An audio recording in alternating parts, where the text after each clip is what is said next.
साथियों नमस्कार। मैं रामनारायण यादव। वर्तमान में दायित्व को निभाते साथियों को देखकर मुझे यह वीडियो पेश करने की इच्छा पैदा हुई। विशेषकर उन साथियों के बारे में जो सरकारी या अर्ध सरकारी नौकरी में हैं।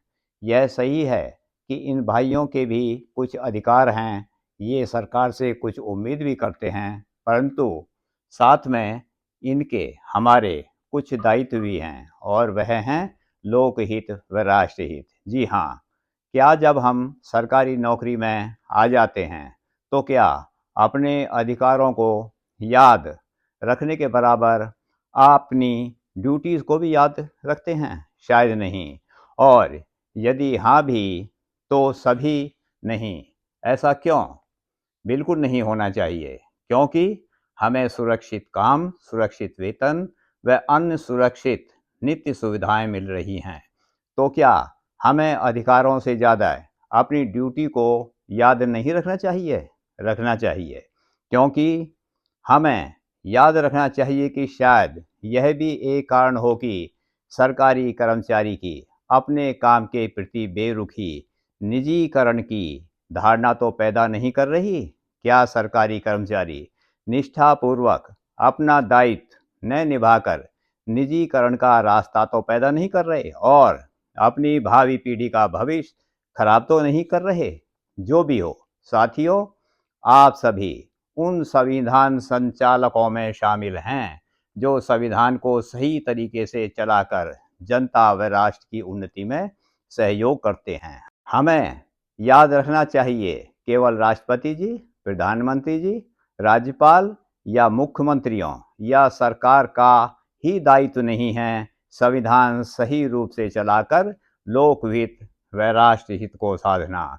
हम सबका दायित्व है और शायद हमारे संविधान निर्माताओं का शर्त तोड़ने वाले भी हम ही हैं, जो 1949 से 1970 तक ही भूल गए थे कि संविधान निर्माताओं ने जो फंडामेंटल ड्यूटीज़ अपनी भावी पीढ़ी पर हम पर विश्वास करते हुए संविधान में नहीं डाली थीं, वही फंडामेंटल ड्यूटीज़ 1976 में संविधान में डालनी पड़ी। क्यों?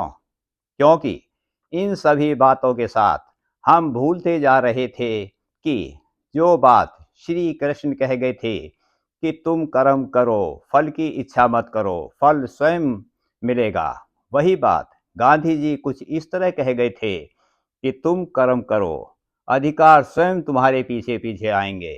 तुम कर्म छोड़कर अधिकारों के पीछे दौड़ोगे तो अधिकार और दूर होते चले जाएंगे। और कुछ इसी तरह संविधान सभा में डॉक्टर राजेंद्र प्रसाद ऐसी बात कहकर हमको सावधान कर गए थे कि तुम यह सोचकर बैठ नहीं जाना कि तुम रिटायर हो गए हो और तुमने इतना धन इकट्ठा कर लिया है कि बाकी की जिंदगी आराम से कट जाएगी। नहीं, तुम्हें बैठना नहीं है। जब तक तन व मन काम करते हैं, कर्म करते रहना है। और साथियों, आज दुनिया तेजी के साथ, प्रतिस्पर्धा के साथ बड़ी तेजी से आगे बढ़ रही है। हम भी आज से, अभी से निश्चय करते हैं कि जीवन के एक एक क्षण का देश हित में तथा समाज व अपने हित में भी सदुपयोग करते रहेंगे और ऐसी धारणा के साथ राष्ट्र को विकसित भारत के रूप में सुदृढ़ व समृद्ध बनाने का यत्न करते रहेंगे। जय हिंद, जय भारत।